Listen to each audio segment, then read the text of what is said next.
പാട്ടൊന്നു പാടടി പുന്നാരപ്പെണ്ണേ. നിന്നാത്മശിഖരത്തിലൊരു കൂടു തന്നു.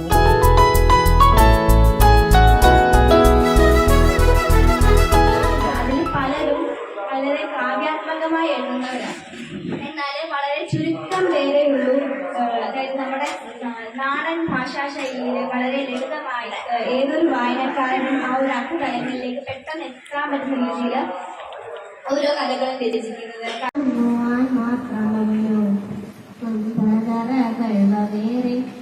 അവർ കണ്ടിയുറങ്ങുവാൻ മാത്രമല്ലോ.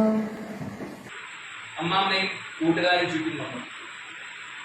അവന് ശ്വാസം മുട്ടിക്കൊണ്ട് പറഞ്ഞു. അതാണ് ഏറ്റവും പ്രധാനപ്പെട്ട, നമുക്ക് ഏറ്റവും കൂടുതൽ വിഷമം തോന്നുന്ന ഒരു കാര്യമാണ്. അതുവരെ അവന് ഭ്രാന്തില്ല എന്ന് വിചാരിച്ച് എല്ലാവരും ഓടി നിന്ന അവസാനം അവന് എല്ലാം മനസ്സിലായി കഴിഞ്ഞപ്പോൾ തിരിച്ചു വന്ന് പറയുന്ന ആ സെന്റൻസ് ആണ് നമുക്ക് ശരിക്കും നമ്മളെ സങ്കടത്തിലാക്കുന്ന വിഷയം. അവർ പറയുന്നത് എല്ലാവരുമായിട്ട് അവന് പറയുകയാണ്, എനിക്ക് ഭ്രാന്താണ്, എന്നെ എത്രയും പെട്ടെന്ന് ചങ്ങലിക്കും. ഈ കാക്ക ഒരു ദിവസം ഇങ്ങനെ കാക്കയെ തന്നെ പുകഴ്ത്തി പറഞ്ഞുകൊണ്ടിരുന്നു. എനിക്കാണ് ഈ ലോകത്ത് എല്ലാവരെയും കാട്ടി. ഞാൻ ഇന്നിവിടെ പറയാൻ പോകുന്നത് നന്മ മരം എന്ന കഥയാണ്. അത് എഴുതിയത് ശ്രീ KK കൃഷ്ണകുമാറാണ്. ആദ്യമായി ഞാൻ ആശാങ്കവരിൽ പോയിരുന്നു. ആദ്യക്ഷരം കുറിക്കുവാൻ ദക്ഷിണമേ ആശാന്റെ കാൽ തൊട്ട് വന്നു.